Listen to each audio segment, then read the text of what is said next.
Gemini, hello there, my beautiful friends. We're going to do your general tarot reading for early January 2025. Thank you so much for joining me today.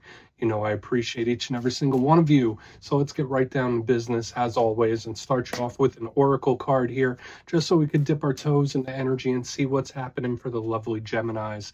As we start off a brand new calendar year, let's get it going here, my guides. Talk to me. What do we got for the Gemini collective, Gemini gang? What is happening? What energies, messages, insights can we take a little peek at? And yeah, we're just going to take a real quick look at this first card. Then we'll get into the full reading itself. And at the very end, I'll pull you a bonus card from the Shadowland Tarot just to see what might be in the shadows or what shadow work you could lean into, which is always interesting. Let's get it going here. Let's rock and see what we got for Gemini in early January 2025. Let's go. What's the vibe? What is the energy around my good friends here, please?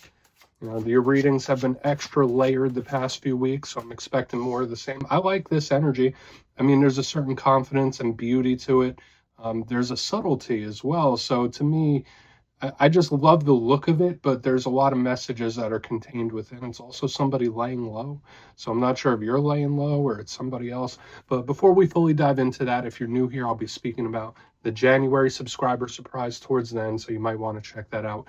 And also, if you could kindly illuminate that like button by tapping it right on its third eye, you know, I'd greatly appreciate it. But enough of the promo, into the reading. Let's talk about this card. Beautiful. It's one of my favorite in this oracle deck. So we see this lady with the big wig on, and she is amongst those birds. I'm not sure if they're storks or cranes, but it's like she's blending in, right? Now, first and foremost, I always think about aesthetic beauty with this card for some reason. So for some Geminis, maybe you're thinking about changing your look up a little bit for the new year. Maybe it's something with the hair or the wardrobe. It's something about how we're perceived by the world. Okay, so whether you're changing how you're perceived, it could even be like physical fitness and stuff like that too. There's a confidence to this card. So whenever I see things dealing with aesthetics and looks, I feel like it's confidence, whether it's working on your confidence, maybe you're feeling good. But a big thing with this card is blending in, laying low. Not quite like a hermit energy where you're just pulling back completely, but it's like, I'm in my own lane, doing my own thing. I don't want to cause any waves. So whether that's someone you're dealing with, they might be laying low, just trying to go about their business, or that could just be you, just staying in your lane, doing your own thing, which I don't think is a problematic energy. I guess it depends on what it is you're going through, but we're just going to put her down right there. She wants to be amongst the birds. She can be. Let's get into tarot. And yeah, I always say the first card here, it doesn't make or break the reading. It's just a little footnote. So let's get you 3 tarot cards in the upright. Then we'll get into that intuitive juiciness. Shuffle it up one time here for the beautiful Geminis in early January. What is happening? And while we get this deck shuffled up and ready to go, let's talk about last week's reading. It was titled A Surprising Ending. Now, to me, it felt like either something stopping very abruptly. Okay, so that's an energy that could still bleed over for a couple of weeks. Or maybe how the end result of something was like, oh, okay, I'm pleasantly surprised by that. It could have been either or, but we're going to see what energy shows up for you this week. As you know, energy is very fluid, never set in stone, so only take this how it hits for you, because we could be seeing your vibe or somebody else's, right? Let's get it going. 3 cards for the beautiful Geminis. What's happening in early January? What is going on for my friends? Thank you. That's a good start, especially with the time of year we're in. I like the Fool in position number 1. That is like my favorite place to have the Fool show up in a reading. I always think it's great to lead off with this. Big action, fiery energy. That's something you could vibe with. Let's get a couple more. Let's get a couple more here for Gemini. There we go. Page of Swords. That could be your energy. I mean, keeping close tabs on something. We will talk about that. And we're going to go one more here, and we'll start piecing it all together for you. Thank you. Temperance. A little bit of a holding back. Fire-air combination showing up here in the elements, which I find super intriguing. Now, let's go through. I'll give you some of the classical meanings and archetypes. Then we'll get into that juicy, intuitive stuff. But at first glance, I know I was commenting on it a little bit as the cards were coming out, but I always like to look at the elements that are at play first. And as I mentioned, we have fire with this Aries energy, Sag energy, and then we have air, which is your element. Now, luckily, Gemini energy really plays well with fire. But I always say with this type of vibe, it could be either very explosive, it could be unpredictable, which makes sense with what we've been seeing. And it's like we have full go, holding back. So it's like we have this odd energy where it's like it's going, but it's stopping. It's going, but it's pulling back. There's like a push-pull in the vibe already. So let's go through piece by piece and really start to build this out, because I have a feeling this one, like all your readings, is going to have a lot of layers to it. But position number one, we are starting with the Fool card, one of my favorites. And it's not just because I'm an Aries. The Fool card is linked to the zodiac sign of Aries. It's the first card in the whole entire deck. Makes sense because it represents new journeys, fresh adventures. It's the type of energy we want to see when we switch into a new calendar year. It's like, all right, clean slate, let's keep it moving. I really do like it. It's a card of fiery action. It could also represent a light-hearted attitude. So for some Geminis, maybe you need to inject a little fun into your day-to-day life. Maybe you need to lighten the mood one way or another. This could be a really happy energy. But just like every single card in the whole entire deck, there are challenges that come along with this Fool.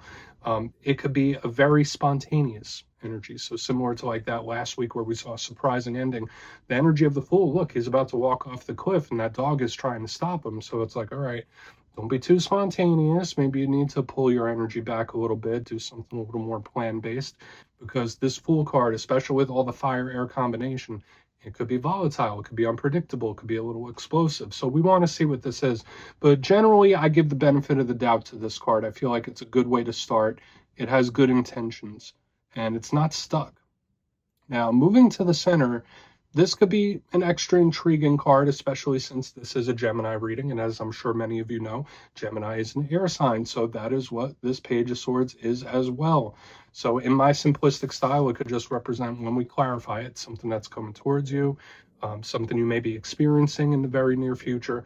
All pages represent communication, but also they're students. Like it's talking about really taking in a lot of knowledge, learning new things. So when we go from the Fool to the Page of Swords, there's a lot of good, fresh energy here that is possible for you. And there's a lot of potential, especially with the Page card. But there's a difference with this page. Even though they could all be conversational and speaking, the Page of Swords is a little skeptical. It's a little defensive. So for some Geminis, maybe there's something you're like second guessing or thinking over. It's like, what's really going on there? That's the vibe that this card gives me.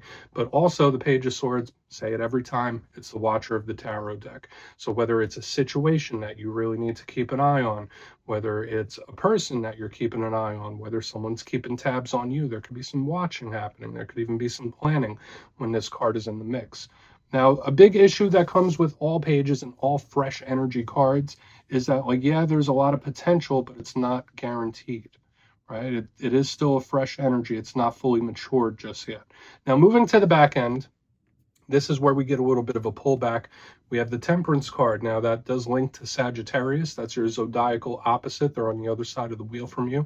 Balances off Gemini energy well. This, to me, if you're not connected to Sagittarius, if you don't have Saggy placements, you see the Archangel Michael on here. So first and foremost, to me, this is a card of spiritual protection. So some of you might need to hear it.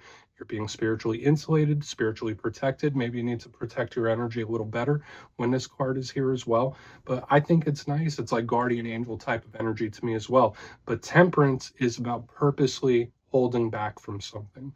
It's a card of patience. It's a card of letting something mellow out. It's a card of letting something chill. So it's like, all right, you just let that be for a minute when this card shows up. Now, in the challenge, when it comes to Temperance, yeah, it could be a problem. It could be a situation. It could be delays.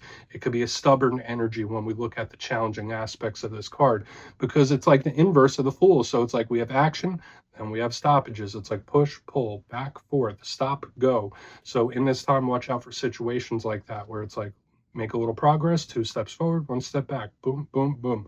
So we're definitely going to want to dig deeper in on all this. I feel overall, I'm cautiously optimistic with what I'm seeing, but I want to dive deeper on all of it. Let's do it. Let's jump in and clarify. Okay, let's get a good shuffle here. What do we have for my Gemini friends? Let's see. And yes, this is where I go intuitive with the message, which means I just tell you how it feels to me. So feel free to do further research or rely on your base knowledge of tarot, because as you know, every single reading is about the reader's interpretation, and I'm just giving you mine. Let's go in on the Fool. Oh, and yes, if you're a reader yourself, please feel free to play along. That's why the box is here. If you're feeling any messages you want to give Gemini, you can drop it in the comments. I don't mind at all. All right, Fool time.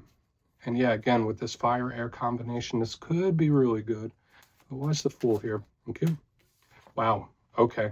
Beautiful. If this is a conversation, it's a good one for some of you. And look at all this fresh new energy that we have going on here. And listen, I'm liking the vibe I'm feeling here because I just recently did all the fire sign readings right before this one. So it's like I'm getting a palate cleanser. I'm getting a refresh type of energy here, which is really, really nice. The Ace of Pentacles is golden opportunities. So for some Geminis, you might be receiving some really good news. This could be like a massive opportunity or offer that's coming in. Now, I want to see how the rest of it plays out, but this Ace of Pentacles, very similar to the page where it's like, yeah, it's fresh, it's new.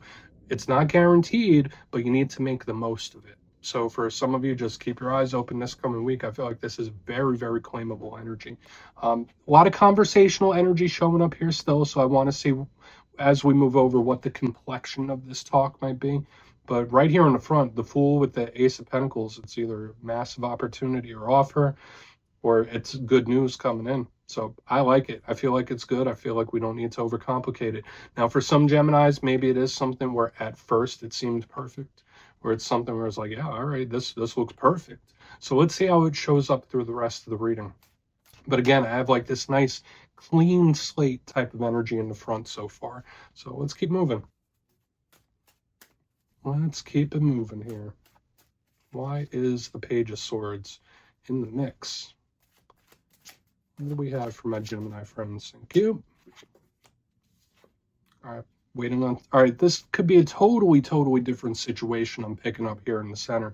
We have the Six of Swords in reverse underneath this Page of Swords. Now, for some Geminis, to me, this could represent someone that has their guard up, either that or they're waiting on something to return. Okay, because with the Page of Swords, the Six of Swords in the back, to me, it's either waiting on something to return or waiting to see like when the other shoe will drop. It's like, okay, this looks great, but what is the catch? Or this looks awesome, but what is the drawback? Because a lot of times in life, nothing is ever 100% perfect. There's always got to be a little something, right? And that's what this is telling me here in the center. It's like, all right, sounds awesome, sounds good. What's the catch here? I don't know why that's coming through for you. So maybe that's spirit telling you like, hey, Gemini, if something comes through and it seems like it's awesome, it has all the bells and whistles, don't be too spontaneous about it. Maybe like take your time, do a little research. Now, the Six of Swords, again, it could be, especially in reverse, it could be something returning. So for some Geminis, it could be a totally different situation. Either you're waiting on something to flare back up, waiting on something to come back around, or it's just on watch. It's like, I'm waiting. All right, when you come back, I'll be ready. It's like giving me that kind of energy too. So two totally different vibes I'm picking up here off the center, but I do feel like it could be opposite. So these two energies could coexist at the same time, where it's like, yeah, we got good stuff, but there's something I'm waiting on. There's something I'm watching for. Okay, so let's keep it moving here. Again, I don't feel like we need to overcomplicate it. Simple, straightforward, like it. Let's see what Temperance has for us. Definitely a different shift of energy than what I was experiencing in the fire signs this week. So let's go in on Temperance. Why is Temperance here for my Gemini friends? Then we'll do our recap before we get into the shadow. What is going on? Thank you. All right, big action on the back end. Complete, total opposite energy. Like we've been seeing this push-pull since the very beginning. We have the Chariot in the upright. Now, this could deal with a lot of different things. This is Cancerian energy. So if you're connected to Cancer, this could be them showing up here with the Chariot. The fastest card in the whole entire deck. Powerful. It's so fast, it's almost shocking. So when we go from Temperance to this, to me, it's just like, boom, big action out of nowhere, like everything at once. So again, like if you've been waiting on something, it's like quiet, quiet, quiet, boom, very, very busy. So if things have been slow, things have been quiet. It's like business picking up real quick here when we go the Temperance with the Chariot and the upright. Either that, or it's like, I'm waiting to see what happens. Like I'm keeping an eye on it. So both of these energies are kind of mirroring each other, where this one's like, all right, I'm waiting. Like this is good, but I'm waiting. So is this one. But again, this is like breakthrough type of energy. When we go from Temperance into this shockingly fast card, it's like, boom, like everything all at once. Now, this can be great for a lot of you, but at the same time, with all the fire, the air, the things we were experiencing earlier, it could be something that expands or works so quickly that it's a little uncomfortable. That's for some of you, not all of you, but that's the vibe. Now, also with the Chariot, that could represent distance, it could represent travel, it could even represent your mode of transportation. So for some Geminis out there, maybe you need to look into transportation of some sort. I know that's like a weird one-off message, but I'm going to give it if it shows up. But let's go through and do a quick recap. Then we'll get into the shadow card. I would say overall, I really like your reading this week. But if you kindly look in the box, position number 1, we're starting with the Fool card, one of my favorites, clarified by the Ace of Pentacles. So there's bells and whistles. It's something that might look perfect. Like I said, this could be really great news coming in. It could be an offer, an opportunity, and a big one where it's like, wow, this is awesome. This is all really great stuff. Moving to the center, we have a bit of a skeptical energy. We have the Page of Swords with the Six of Swords in reverse. The first message I thought was like, all right, well, what's the catch here? So if something great does come in or something that appears great, it's like, okay, well, I need to know what the fine print is. I need to know what the catch is with this. And another portion of you might be waiting on something to reemerge or return, or it could be coming for sure. Like when I see the Page of Swords, one of your cards with the Six of Swords in reverse, it's like something's coming back around. Similar to the back end, we have the Temperance card with the Chariot in the upright. So 0 to 100, nothing to everything. It's a lot of stuff happening very rapidly. So again, if there's something you're putting energy towards or working on or manifesting, it's like 0 to 100. That's the best way I could put it. It's like shockingly fast. So whether this is the action coming in, but I also got this little vibe of like both of these energies, like, wait, I'm waiting to see. I'm waiting to see what happens. But I think overall this is a very positive reading this week. So please take a screenshot if you want to look into it further. Let's see what's in the shadows for you. So let's get a good shuffle here for my Gemini friends. What is happening for the collective? And yes, I always like to pull one shadow card at the very end just to see whether it's something within you or something you don't quite see. Shadow cards don't always have to be a challenge. It could be a good thing too. And if you made it to this point in the reading, please feel free to check out channel memberships. I'll put a link for it in the comments below. It's a beautiful way to support the channel. And I have much love for all my channel members. Okay, let's get this shadow card out. What's going on? What do we got here? Thank you. Nice and quick. Two of Wands. Yeah, this is a bit of a plan-based type of energy. I think the Two of Wands is good. Now, for some Geminis, when this shows up at the shadow side, this could represent coming up to a fork in the road or a crossroads. So for some Geminis, I mean, you might have to choose a path or choose a decision or choose an action. And decision time could be coming soon when this card is here. Now, it's not necessarily a bad thing. Two of Wands also does speak about travel and distance and all that stuff. So if you're planning a trip, this is a good thing. But I think the Two of Wands is very strategic. That's a big vibe with this energy. So just watch out for any things that are popping up out of nowhere. Like you might just need to slow something down a little bit when this card is here. It's like, take your time with this. Slow it down. There's no rush. That's the vibe I pick up here. So yeah, interesting stuff here, Gemini. I think overall your reading is looking pretty good. So yeah, that's what I have for you this week. Don't click away just yet, though. I'm going to give you the details of the January subscriber surprise. If you would like to get a personal reading from me and get a little forecast for what 2025 has in store for you, you can check out my website and digital calendar at mastermetaphysics.com to look for availability. But for the January subscriber surprise, we are once again giving away 3 copies of the beautiful Everyday Witches Tarot. It's one of my favorite decks. And if you'd like to get your name in for this, it's 2 simple things, as always, my friends. First, you must be subscribed. And second, let me know down in the comments, what is your main goal for the 2025 calendar year? You'll be entered to win. And at the end of the month, the winners will be announced in my community tab as usual, my friends. Much love, and I'll see you soon.